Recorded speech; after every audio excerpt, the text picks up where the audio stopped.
आज ହେଉଛି ଅକ୍ଷୟ ତୃତୀୟା। ବୈଶାଖ ମାସ ଶୁକ୍ଳ ପକ୍ଷକୁ ଅକ୍ଷୟ ତୃତୀୟା ବୋଲି ସାରା ଭାରତରେ ପାଳନ କରାଯାଇଥାଏ। ବିଶେଷ କରି ଆଜିର ଦିନରେ ଶ୍ରୀ ଜଗନ୍ନାଥଙ୍କ ରଥର ଅନୁକୂଳ କରାଯାଇଥାଏ ଏବଂ ଜଗନ୍ନାଥ ଓ ଲିଙ୍ଗରାଜ ଦେବଙ୍କ ଚନ୍ଦନ ଯାତ୍ରା ଆରମ୍ଭ ହୋଇଥାଏ। ଏହି ଅକ୍ଷୟ ତୃତୀୟାରେ ଯେକୌଣସି ଶୁଭ କାର୍ଯ୍ୟ ଯଥା ଗୃହ ପ୍ରତିଷ୍ଠା, ବିଭିନ୍ନ ପୂଜାର୍ଚ୍ଚନା, ବିବାହ, ବ୍ରତ ପନୟନ ଆଦି କାର୍ଯ୍ୟ ଶୁଭଙ୍କର ହୋଇଥାଏ।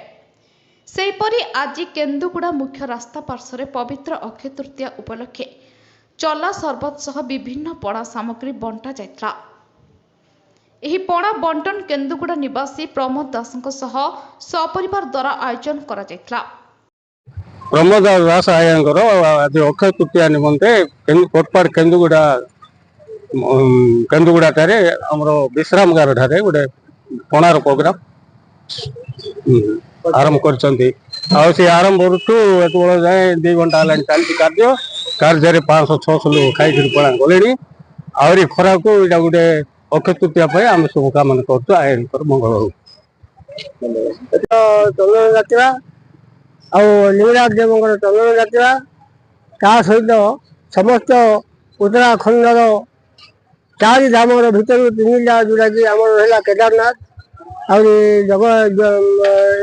କେବଳ ବଦ୍ରୀନାଥ ଛାଡ଼ି ବାକି ସବୁ ଜାଗା ଆଜି ଦ୍ୱାର ଖୋଲା। ତେଣୁ ଆଜି ପବିତ୍ର ଦିନରେ ଆମେ ଏଇ ଯେଉଁ କେନ୍ଦୁଗୁଡ଼ାରେ ଆମେ ପ୍ରଦାନ କରୁଛୁ। ହେଇଥିଲା ଆମର ପ୍ରାୟ ଗୋଟେ ମାସେ ପର୍ଯ୍ୟନ୍ତ, ବୈଶାଖ ମାସରେ ମାସେ ପର୍ଯ୍ୟନ୍ତ ଦେଇଥିଲୁ।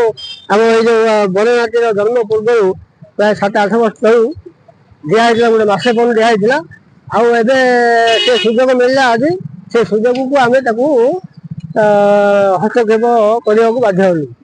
ଯୁବପିଢ଼ିକୁ ଆମେ ଆଶ୍ୱାସନ ଦେବୁ, ଏଇ ଯେଉଁ ବୈଶାଖ ମାସ ହଉ, କାର୍ତ୍ତିକ ମାସ ହଉ, ମାଘ ମାସ ହଉ, ଗୋଟେ ପବିତ୍ର ମାସ, ପବିତ୍ର ଦିବସରେ ସେ ସବୁ ଯାକୁ ଲୋକମାନଙ୍କର ସେବା କରନ୍ତୁ, ଲୋକମାନଙ୍କୁ ଶାନ୍ତି ମିଳୁ। ଜନସେବାଟା ହେଉଛି ମୁଖ୍ୟ। ବହୁତ ଖୁସି ମିଳିବ, ବହୁତ ଖୁସି ଅନୁଭବ କଲେ। ଆମକୁ ମଧ୍ୟ ଖୁସି ଲାଗିଲା ଖରା ଠିଆ ହେଇକିରି। ଆମର ସପରିବାର ଆମେ ଅଛୁ, କୌଣସି ପ୍ରକାର ଅସୁବିଧା ହେଇନି ଆମକୁ। ତେଣୁ ଆମେ କୋଟପାଡ଼ବାସୀକୁ ଆମେ ନିମନ୍ତ୍ରଣ କରୁଛୁ, ସମସ୍ତେ ଆସିକିରି ପଣା ପିଅନ୍ତୁ।